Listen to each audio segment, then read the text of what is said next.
I never believed in fairy tales. I was just a 30-year-old black woman trying to survive, invisible to the world. Then, one night, in a place I never thought I belonged, a billionaire pulled me into his world. His bedroom wasn't just about desire, it was about forever. Before I take you deep into my story, don't forget to subscribe, like, and hit the notification bell. Stories like mine aren't just fantasies. They remind us that love can find us in the most unexpected places. I used to think my life was ordinary, maybe even too ordinary. I was 30 years old, a black woman working a job that paid the bills but never really fed my soul. My days blurred into each other, clocking in, clocking out, coming home to the same small apartment with peeling paint on the bathroom ceiling and a couch that had seen better years. It wasn't glamorous, but it was mine. I made peace with that. Bills were always stacked on the kitchen counter, waiting like uninvited guests I could never quite send away. I wasn't poor, but I wasn't free either. Every paycheck had a destination before it even hit my account. Rent, groceries, student loans, the occasional emergency that always seemed to come at the wrong time. I learned to stretch a dollar to make instant noodles taste like a proper meal, to smile even when my feet ached from standing too long at work. Love, on the other hand, felt like a luxury I could no longer afford. I had given my heart away before, too many times, too carelessly. Each time I ended up smaller, a little more invisible. I knew what it was like to be the woman men came to when they needed comfort, but not the woman they stayed with when they wanted forever. I told myself I was done trying. If love was meant for me, it would find me. If not, I would live without it. Still, I couldn't pretend loneliness didn't creep in. It showed up late at night when the world was quiet, and the only sound was the hum of my old refrigerator. I would lie awake, staring at the ceiling, wondering if anyone out there was thinking of me the way I sometimes dreamed of them. I didn't want diamonds or mansions or someone to sweep me off my feet. I just wanted to be seen, to be chosen, not overlooked. But here's the thing about life. It never asks for your permission before it shifts. It never warns you when an ordinary Tuesday might turn into the prologue of a story you'll carry in your chest forever. Back then, I didn't know my path was already bending toward a man who lived in a world so different from mine that it might as well have been a fairy tale. At the time, I thought billionaires were people you read about in glossy magazines while waiting in a checkout line, or men you saw on TV shaking hands with politicians. Men like that didn't cross paths with women like me. They lived in towers above the clouds, while I was still learning how to keep my feet steady on the ground. Yet somehow, in the middle of my simple, ordinary life, between the bills, the long hours, and the loneliness, fate was setting the stage. It was preparing me for a night that would blur the lines between everything I thought I knew about myself and everything I never imagined could be mine. Back then, I couldn't see it. I couldn't see how my small world, with its chipped paint and overdue bills, would soon collide with his. A world of glass walls, fast cars, and secrets whispered in quiet bedrooms. I couldn't see how one man, untouchable to everyone else, would look at me and see something worth keeping. And maybe that's the beauty of it.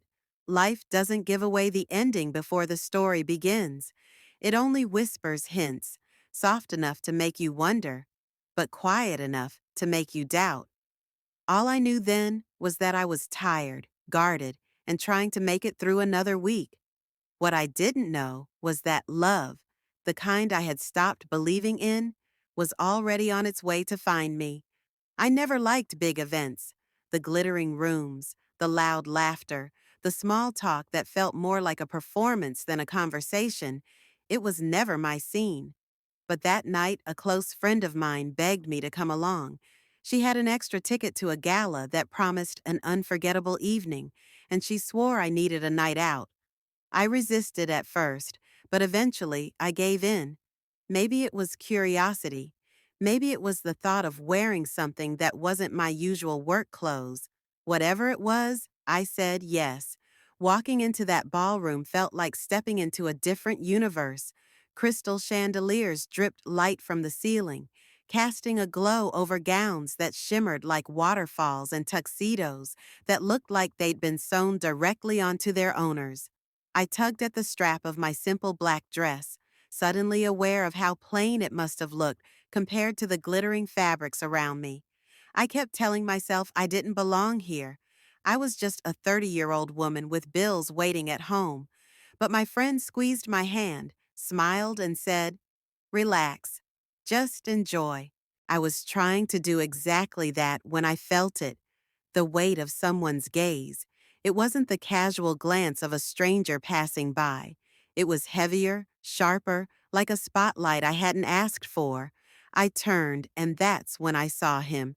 At first, he blended into the sea of men in black suits. But the more I looked, the more impossible it became not to notice him. There was something about the way he stood, shoulders straight, chin slightly tilted, like the room bent itself around him. His presence was commanding, not loud, not overdone, but magnetic in a way that made it impossible to look away. And then he smiled. Not one of those polite, practiced smiles you flash for cameras. It was subtle, almost private, as if it belonged only to me. I froze. Why me? Out of all the beautiful women in that room, why was his attention resting on the woman who spent her evenings stretching paychecks and warming leftovers? I told myself it had to be a mistake. Maybe he was looking past me, at someone behind me. I shifted, testing the theory, but his eyes followed. No, he was looking at me. My stomach tightened, my heart skipped. Suspicion instantly rushed in. Men like him didn't notice women like me unless they wanted something temporary, something they could walk away from in the morning without a trace. Still, there was something disarming about the way he looked at me. His gaze wasn't predatory, wasn't arrogant. It was curious, almost gentle. He tilted his glass in my direction, as though making a silent toast only I was invited to. I felt my face grow warm and I looked away, pretending to be interested in the conversation my friend was having, but I couldn't shake it. A few minutes later, he moved through the crowd, greeting people with a confidence that didn't feel rehearsed. Everywhere he went, people leaned in, eager for his attention, but his eyes found their way back to me every time.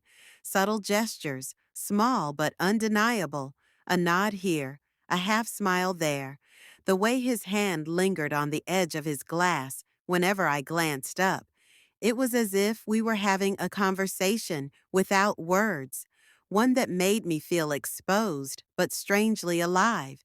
And then, just when I thought I could disappear back into the sea of faces, one of the hosts walked by, shaking his hand and announcing his name, a name I had read in headlines, a name tied to empires, luxury, wealth beyond anything I could ever imagine. He wasn't just some handsome stranger, he was a billionaire. I almost laughed at the absurdity of it. Me, a woman who had counted coins at a grocery checkout a few days ago, catching the attention of someone who could probably buy the whole city block without blinking. It didn't make sense. It couldn't be real. And yet, there I was, standing in that golden lit room, with his eyes on me and a feeling in my chest that something was about to change forever. When he finally approached me, it was with that same quiet confidence that had made my heart skip at the gala. "Would you like to continue this conversation somewhere more private?" he asked. His voice wasn't loud, but it had weight, like it carried a promise I wasn't ready to understand. My first instinct was to say no. I hesitated, my mind spinning with questions and warnings. Men like him didn't notice women like me without expecting something in return. I had learned that lesson too many times before. Still, there was a softness in his eyes, a patience in the way he waited for my answer that made me pause. I could feel my walls trembling, small cracks forming in my carefully built armor. With a quiet, almost hesitant nod, I said yes. I had no idea what I was agreeing to, only that curiosity and some strange, inexplicable pull were stronger than my fear. The ride to his place was a blur of city lights and muffled music. I kept telling myself to stay alert, to remember that I didn't know him, that I was just stepping into a world I wasn't meant to touch. But every time I glanced at him, there was nothing predatory in his expression, nothing rushed or expectant. It was as if he genuinely wanted to know me, not just what I could give. When the door closed behind us, I felt a strange mixture of nerves and anticipation. I couldn't deny it. The power of the room, the luxury surrounding me, the man standing just a few feet away. It was overwhelming. And yet, he didn't act like a man used to being obeyed or admired. Instead, he offered a smile that was patient, encouraging, human. We sat down, and the conversation began to flow in a way that felt rare and precious. He asked me about my life, my dreams, the things that kept me awake at night. I found myself answering honestly, more honestly than I had with anyone in years. There was no judgment in his tone, no hint that my small apartment or my simple routines mattered less than his world. I realized that I hadn't been seen like this in a long time. Not for who I was, not for the layers of me that I guarded so carefully. There were moments when I wanted to pull back, to retreat into my safe shell, but he seemed to sense it. He didn't pressure me. He didn't fill the silence with charm or flattery. Instead, he simply listened with an attentiveness that made me feel valued. His eyes met mine in a way that was steady and reassuring, a silent acknowledgement that I wasn't just another face to him, but someone worth understanding. As the night deepened, the intimacy between us wasn't physical, it was emotional, a connection built on shared vulnerabilities and honest laughter. I told him about my fears, my skepticism about love, the heartbreaks that had made me wary. And somehow, without words, he made me feel like it was okay to carry all of that. He didn't see my scars as flaws. He saw them as part of the story he wanted to know. By the time the night was coming to a close, I found myself questioning everything I had believed about men, about love, about my own worth. For the first time in years, I allowed myself to imagine a world where someone could want me, not because of what I had to offer, but because of who I was. He made me feel seen, really seen, and in that moment, I understood that the ordinary life I thought I had accepted might just have space for something extraordinary. Even after that night, my mind refused to settle. The memory of him lingered like a warm echo, a pull I couldn't explain, but my fear was louder than my curiosity. I kept asking myself the same questions over and over. Was this real? Or was I just a character in a billionaire's fleeting fantasy? I had been burned before by men who wore charm like armor and disappeared as soon as it was convenient. Could I trust this? Could I trust myself enough to let my heart hope again? When I tried to talk to my friends about him, their skepticism hit harder than I expected. Are you serious? One asked. Men like that don't do what he's doing for someone like you. Don't let yourself get hurt. Even with their warnings, I couldn't shake the strange magnetism he had over me. The way his attention felt genuine, the way he seemed to notice things about me that no one else ever had. Still, their doubts planted seeds in my mind. Was I imagining his intentions? Was I misreading everything because I wanted it too badly? And then there were my own inner voices. They were louder than anyone else's. You're not enough. You don't belong in his world. This will end, and you'll be left embarrassed, just like before. I hated admitting that fear, hated that my past heartbreak still whispered in my ear at moments I should have been fearless. I wanted to be strong, to trust that maybe, just maybe, life was giving me something extraordinary, not just another disappointment disguised as hope. But he made it impossible to doubt him completely. From the very start, he was consistent in ways that mattered. He didn't hide me. He didn't treat me like a secret or a fleeting trophy. Every time we were out, whether it was a quiet dinner or a public event, he acknowledged me, introduced me, made it clear that I belonged beside him. The gestures were subtle, but they were deliberate, and in their simplicity, I found reassurance. His actions spoke louder than any words could. Still, the differences between us were unavoidable. I was a woman who worked for a living, counting pennies at the grocery store, navigating a world that often overlooked me. He moved in circles I had only glimpsed in magazines or movies, corporate boardrooms, luxury hotels, invitations to places I didn't know existed. Our races, our classes, our worlds, they were not meant to collide. And yet, somehow, they had. Somehow, we had found a connection that defied logic. There were moments that reminded me of the gap between us.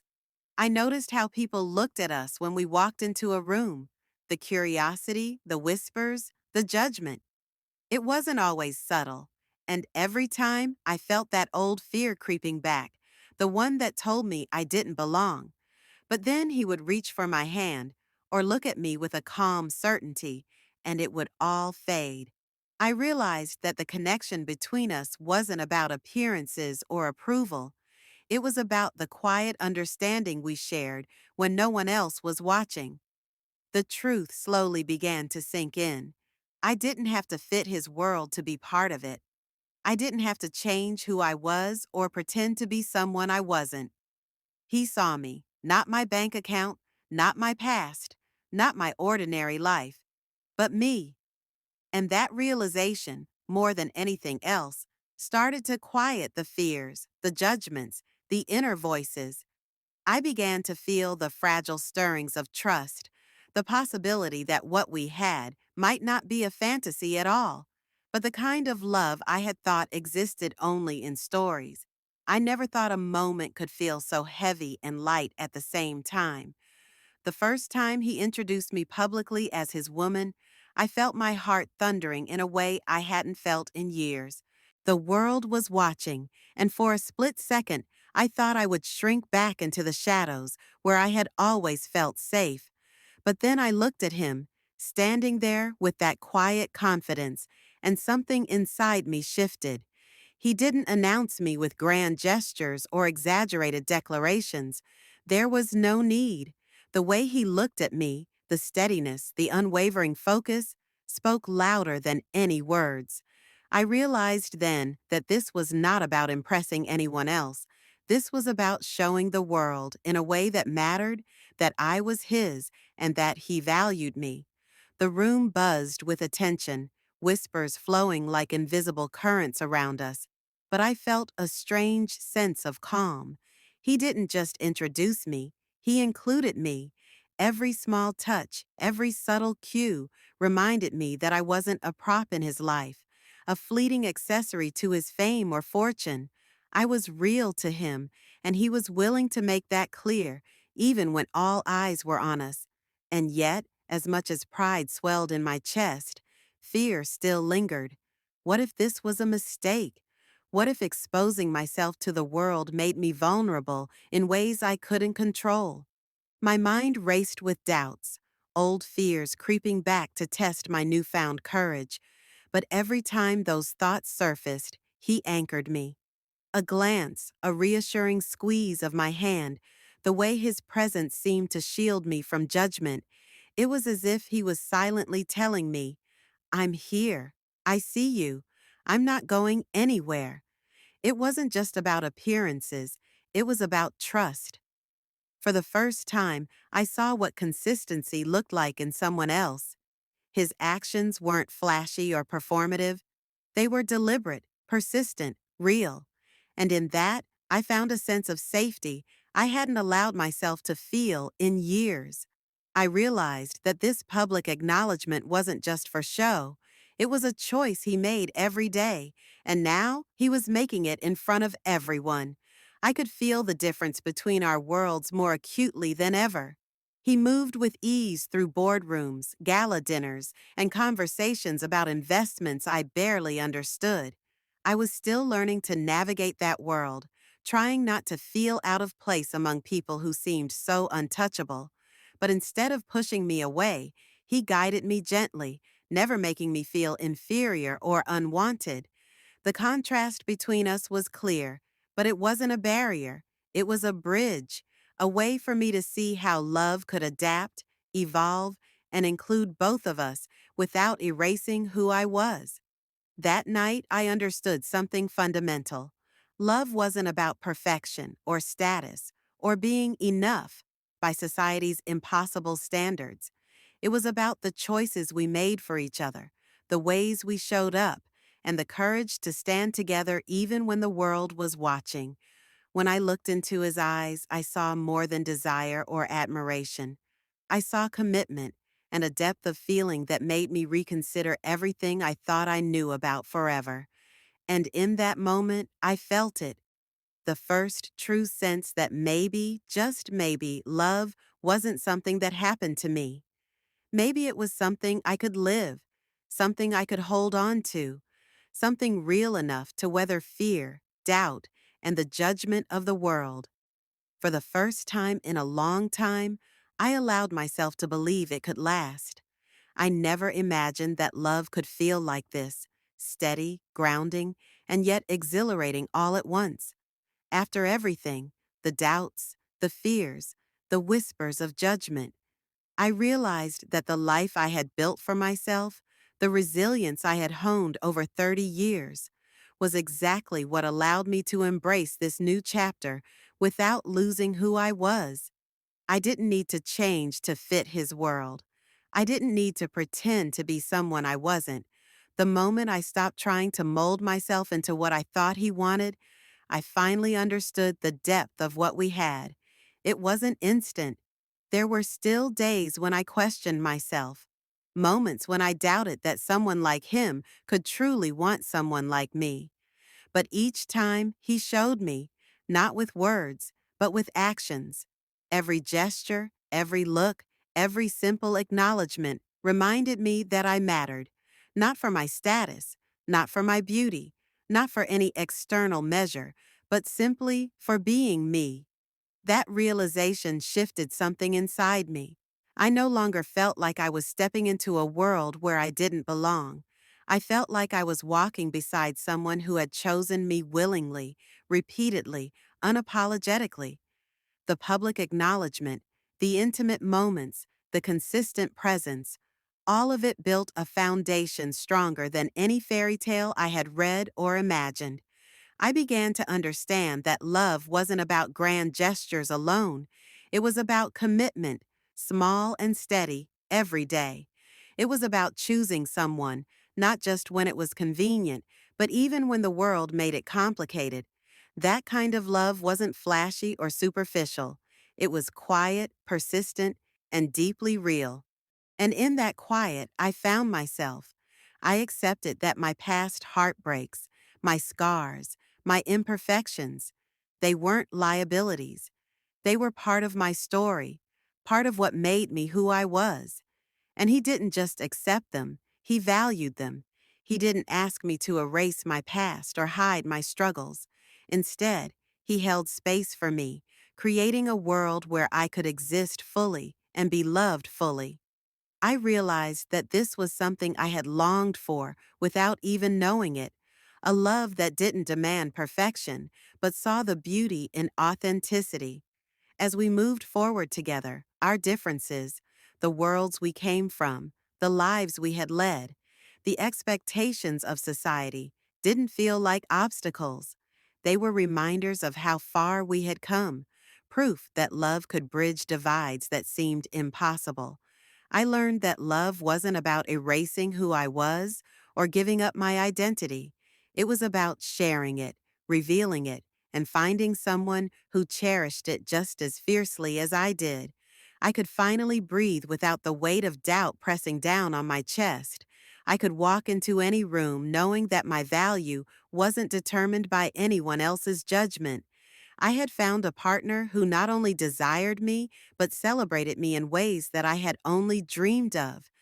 And in celebrating me, he allowed me to see the best version of myself, a version that was strong, confident, and capable of embracing a love that I had once thought was impossible. By the time the days turned into months, I realized that love could be steady, enduring, and transformative. I didn't need to chase it. I didn't need to compromise myself. And I didn't need to wonder if it was real. It was real because he made it real every single day.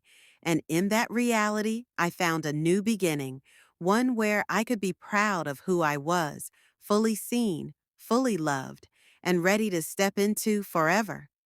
I had once believed that my life would remain ordinary, that love would remain a distant dream. But now I understood that extraordinary things could happen to ordinary people.